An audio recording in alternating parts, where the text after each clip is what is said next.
The United Nations Security Council has voted unanimously to extend its peacekeeping mission in South Sudan.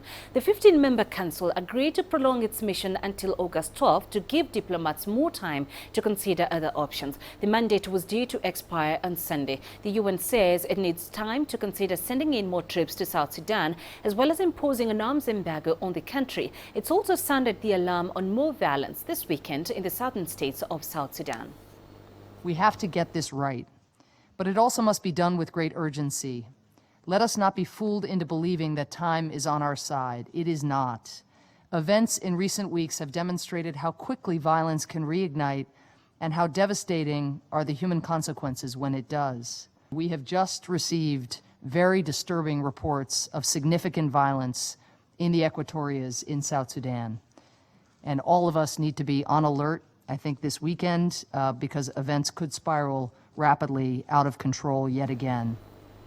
CCTV's William Denslow is keeping tabs on the discussions at the UN and felt this update from the UN headquarters in New York. With the mandate for the United Nations mission in South Sudan set to expire on Sunday, this two-week extension is seen very much as a stopgap.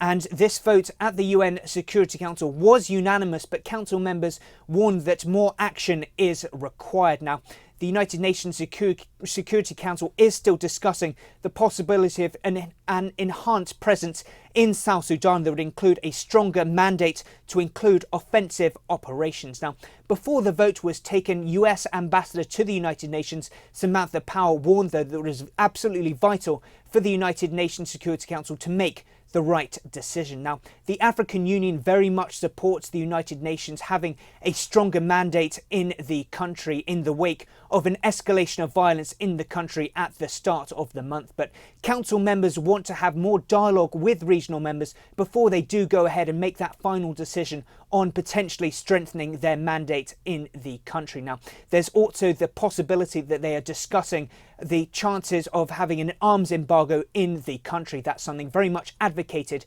by the UN's Secretary General Ban Ki-moon. Now, this all comes as the UN have documented 120 cases of rape and sexual violence in the South Sudanese capital, Juba, near UN bases, and there are reports that UN peacekeepers didn't help people that were in distress. Now, the Secretary General's office say they are deeply disturbed by these allegations, and these developments could well play into the conversation being had at the Security Council when it comes to potentially strengthening that mandate on the ground. Now, Doctors Without Borders are also reporting some 300 cases of cholera in the capital, Juba, and with hundreds of thousands of people displaced in the country, Samantha Power warns the Security Council that time isn't on their side.